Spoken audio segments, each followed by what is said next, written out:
I paid $9,500 toward my family's 40th anniversary bash. Private chef, lights, open bar. Then my aunt slipped. "Your name's not on the final guest list. It's a vibe thing," my mom said. "You'll get it one day." So I called the bank, flagged every transaction, froze the event account, and voided the liquor permit. On the big day, the chef never showed. The lights didn't turn on. My dad called me 14 times. When I picked up, I said, if I had to pinpoint the moment everything snapped, it would be somewhere between my aunt saying it's a vibe thing and my mom's cryptic "you'll get it one day." That was the exact second the wires in my brain crossed, and I stopped giving a damn. This all started because I wanted to do something good. That was the original plan. Something nice. My parents' 40th wedding anniversary was coming up, and I figured, for once, I'd step up and do something meaningful. No more low-effort BBQs where everyone brings lukewarm pasta salad and we sit around folding tables in April's uneven backyard. This time it would be real. A proper event. Something they'd remember. I pitched the idea to my parents over dinner. They nodded, a little surprised I was volunteering. My dad mumbled something like, "You sure you can handle that?" And my mom told me not to stress if it didn't come together.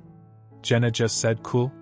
Let me know if you need help," which, in Jenna speak, meant absolutely nothing. She never helped with anything unless it was about her. But I went ahead with it. I booked a private chef, who specialized in French-American fusion. I locked in a jazz trio. Rented lights, tables, linens, and a bar setup.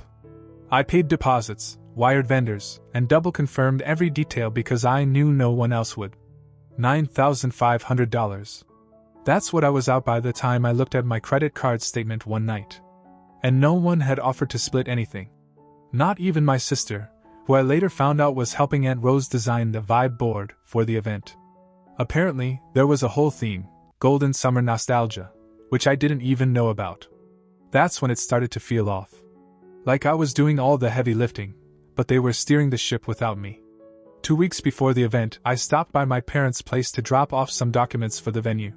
My Aunt Rose was there, sitting at the kitchen island with Jenna, sipping from some drink and flipping through printouts. I asked what they were working on, and Rose casually said, "Finalizing the guest list." I froze and asked what she meant. "You know, just making sure it fits the vibe. It's a curated experience." Then she laughed. "It's nothing personal." I scrolled down the list. My name wasn't on it. I asked if it was a mistake. She didn't answer. Jenna looked at her and then said, "Roger, it's not like that. It's just, we're trying to keep the energy consistent. You're not mad, are you?" I walked out without saying anything. I drove around for an hour, just trying to make sense of it. I was planning this entire event. Every contract, every deposit, every detail was under my name. And they were excluding me. On purpose. Like I didn't belong. Later that night I called my mom. I didn't even ask questions. I just said I saw the list. She took a deep breath and said, "Rog, sometimes you push too hard to be part of something that isn't for you. You'll get it one day." That line? That's what stuck with me. The next morning, I called the bank.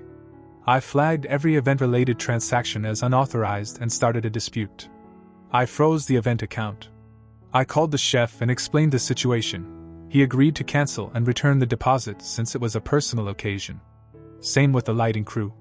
Same with the jazz trio. The liquor permit? I made a call to the county office and voided it. They hadn't even paid the remaining fees yet. I made sure nothing was left standing. On the big day, I stayed home. Made pancakes. Played music.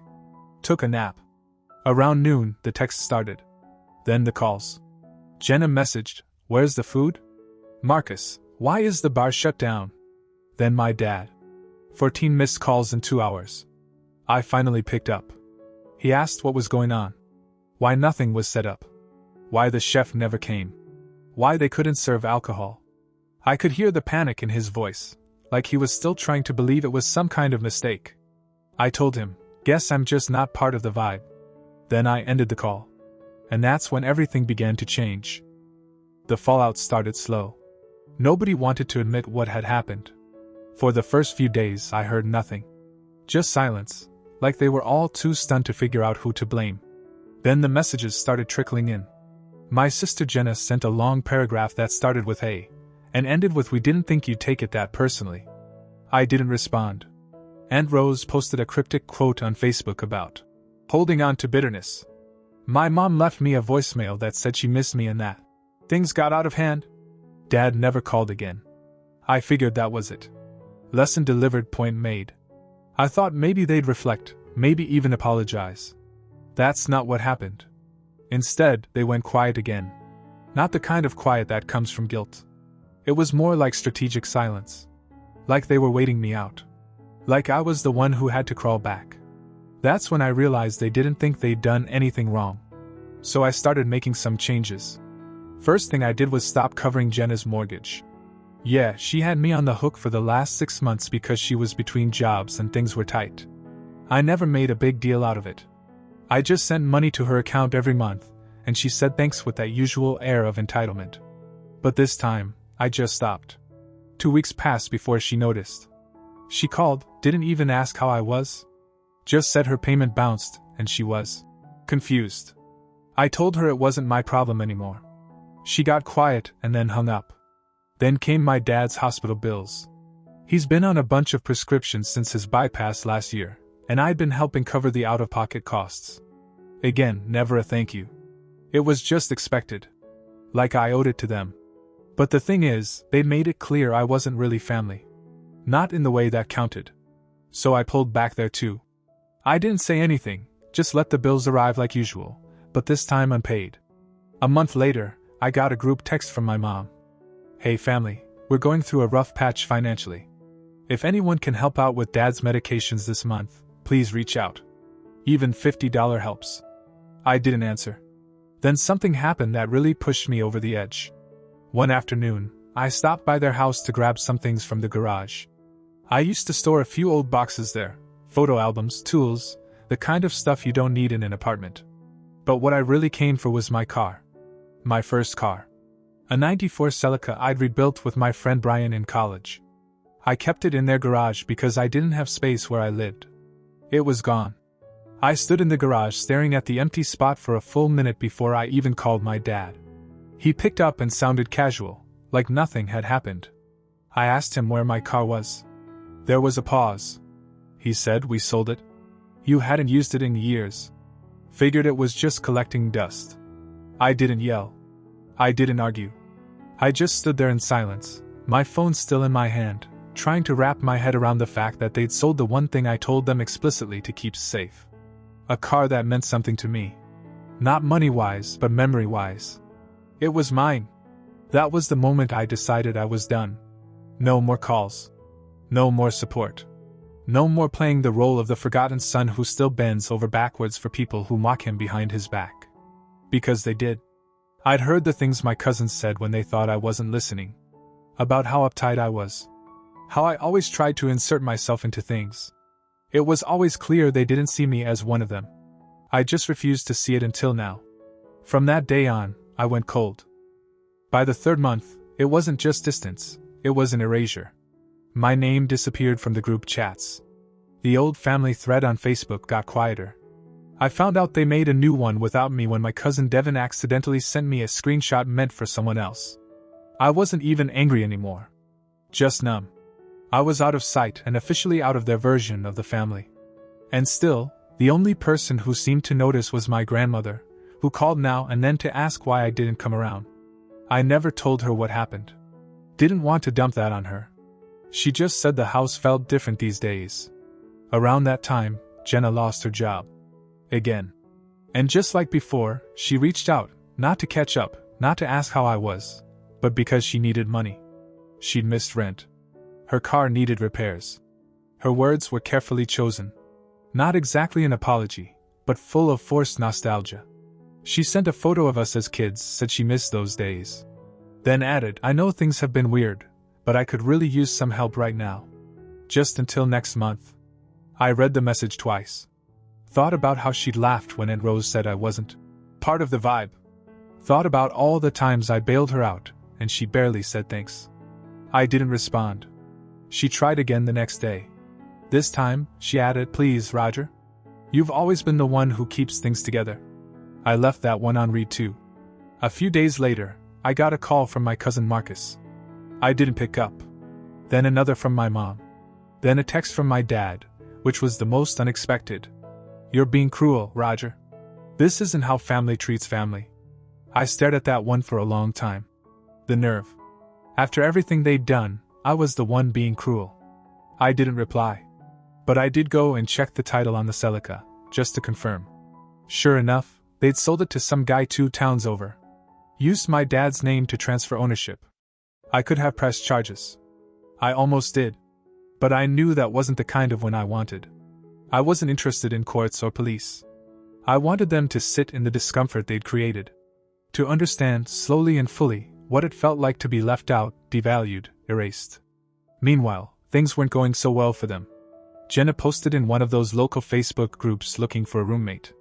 She got roasted in the comments. Apparently, she tried to raise the rent for someone already living there. My dad ended up back in the hospital briefly for blood pressure issues, and the GoFundMe my mom started barely cracked $300. She posted about it 3 times, but most of the family just liked it without contributing. Nobody steps up when the person who used to hold everything together disappears. And I wasn't stepping up anymore. I kept working, kept saving, started looking at a new apartment, one with a garage this time. I wanted space. My own space. Not just physically, but emotionally, mentally. Somewhere I could fully shut the door on everything behind me. Then one night, I got a call from a number I didn't recognize. I answered without thinking. It was Aunt Rose. She said, "We've been talking. As a family. We want to move past this. But we need you to understand you've hurt people." I said nothing. She kept going, trying to paint this picture of how I'd overreacted. That I'd let one misunderstanding snowball into something toxic. That I was too sensitive. Too sensitive. That one landed like a punch. I hung up mid-sentence. I realized then this wasn't just a phase. This wasn't a fight waiting to be resolved. This was a full break. And I was okay with that. The rope had been fraying for years. They just didn't realize I'd finally let go. It had been almost 6 months since the anniversary disaster. At this point, I figured they'd just let things die out. No more texts. No more calls. Even Jenna stopped begging for help once she realized the well had run dry. I wasn't being cold for the sake of it. I just finally accepted that nothing I ever did for them was going to earn me a seat at the table. But then something strange happened. One Saturday afternoon, I got a letter. Not an email. A real, stamped, handwritten envelope. My first thought was that it was from my grandmother. But the handwriting wasn't hers. It was from my cousin Devin. Inside was a single sheet of paper.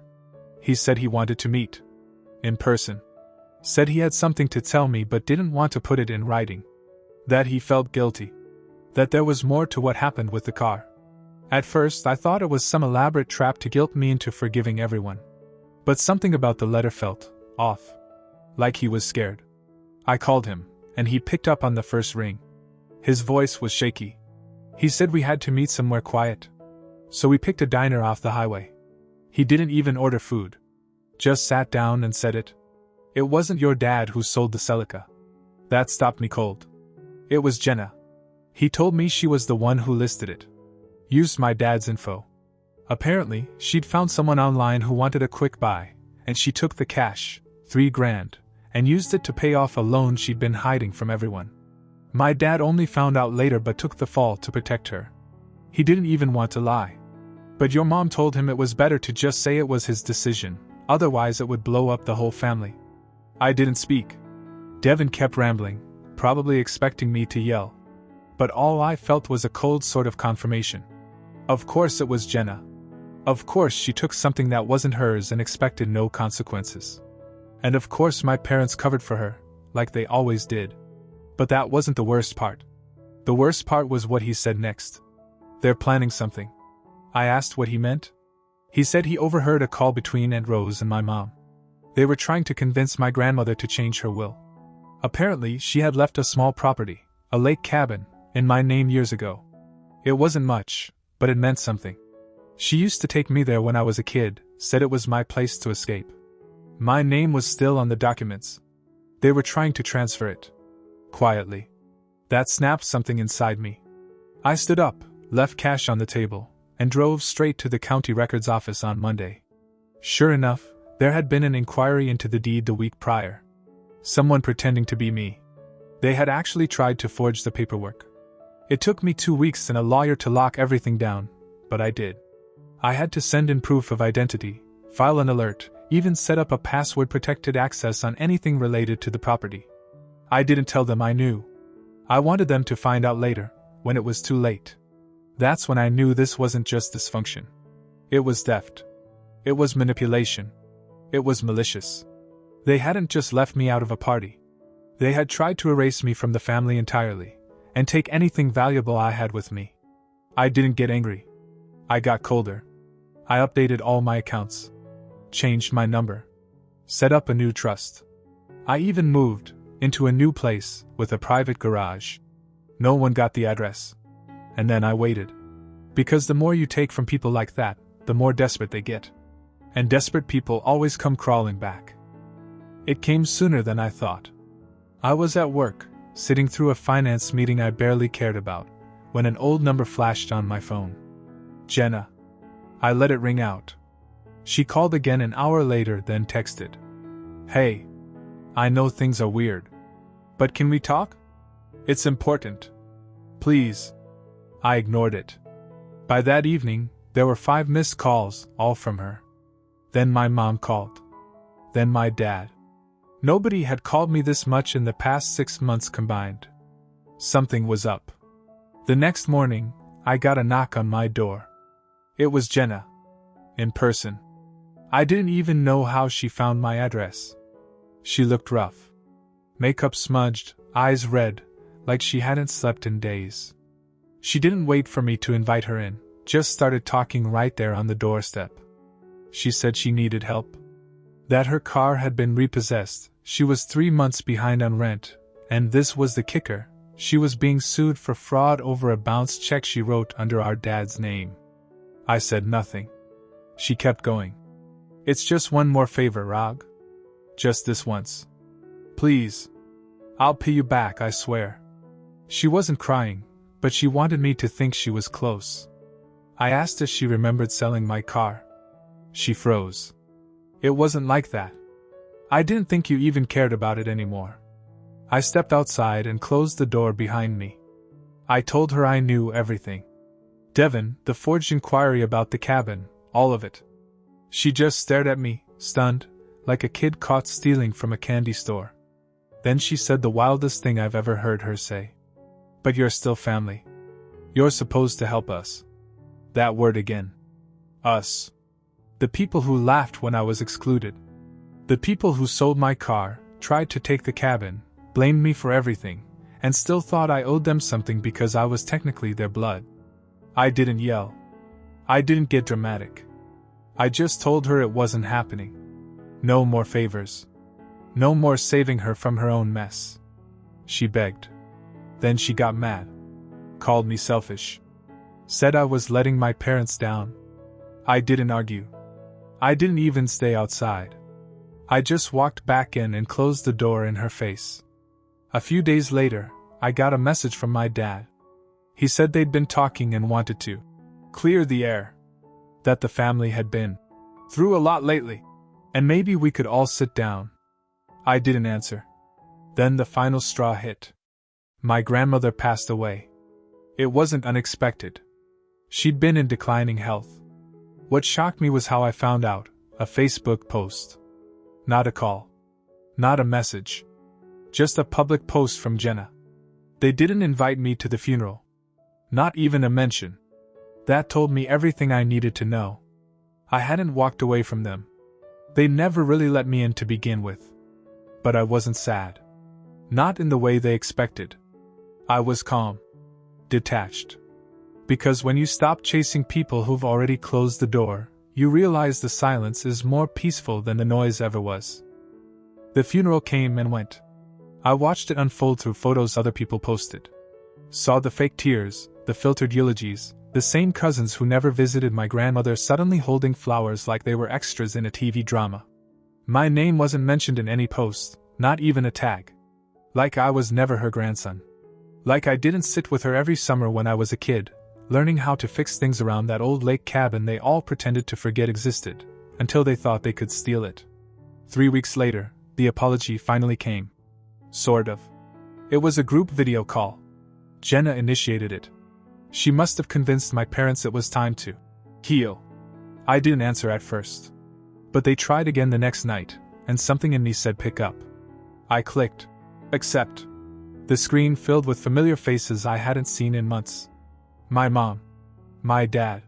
Jenna. Even Aunt Rose was there, arms folded like she was the judge of some low-budget courtroom show. There was this awkward silence at first, and then my dad spoke. He said they wanted to put things behind us. That they missed having me around. That things spiraled, and maybe they hadn't handled it well. He said he hoped I could be the bigger person. Then Jenna chimed in. Said she was sorry if I felt excluded. Not that I was excluded, just if I felt that way. She said everyone made mistakes and that we all had to take accountability. Then she asked the question. So, are you going to say sorry too? I just stared at the screen. My mom stepped in, said she knew I was hurt, but that family meant forgiving. That she forgave me for how I'd acted and hoped I could do the same. I asked if they were sorry for trying to take the cabin. Nobody spoke. I asked if they were sorry for selling my car. For cutting me out of the anniversary. For mocking me. For treating me like an outsider for years while still expecting me to fund their lives. More silence. Then Aunt Rose said this isn't about the past. It's about moving forward. That's when I realized none of them were actually sorry. They were just tired. Tired of losing access to me. Tired of scrambling for money I used to hand out without question. Tired of living with the consequences of their own arrogance. I smiled. And I said no. No, I wasn't going to say sorry.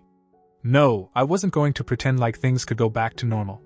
No, I wasn't going to be part of a family that only knew how to take. My dad asked if that meant I was cutting them off for good. I said I already had. Then I ended the call. That was the last time I ever heard from them. There was no big blow-up. No dramatic fallout. Just quiet. A silence that grew over time until it became permanent. They probably still tell their version of the story to anyone who will listen. That I turned my back. That I let money come between us. That I was ungrateful. But I know the truth. I didn't destroy the family. I just stopped pretending it existed. It's been a year now. A full year since I spoke to any of them.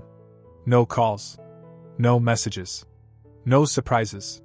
At least, until last week. I finally made the trip out to the cabin. Hadn't been there since my grandmother passed. I wasn't sure what I expected. Maybe dust, maybe silence. What I didn't expect was what I found tucked beneath a loose floorboard in the bedroom closet. A letter. In my grandmother's handwriting. Dated 5 years ago. She wrote that she knew the family would try to take the cabin. That they always circled like vultures when they thought something valuable was involved. She said she left it to me because I never asked her for anything. Because I visited. Because I listened. Because I never made her feel like a burden.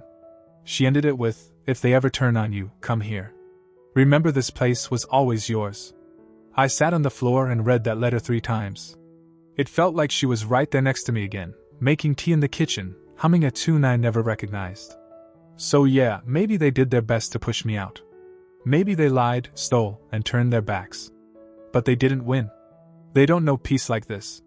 They don't know what it's like to finally live without walking on eggshells. To wake up and not dread a phone call asking for money disguised as affection. To know exactly who you are without needing anyone's approval to feel valid. Some people are born into a family. Others build their own. And I've started doing that now, with friends who show up, coworkers who actually care, neighbors who remember your name. The chapter with my family? It's closed. And honestly, it's the happiest ending I could have asked for.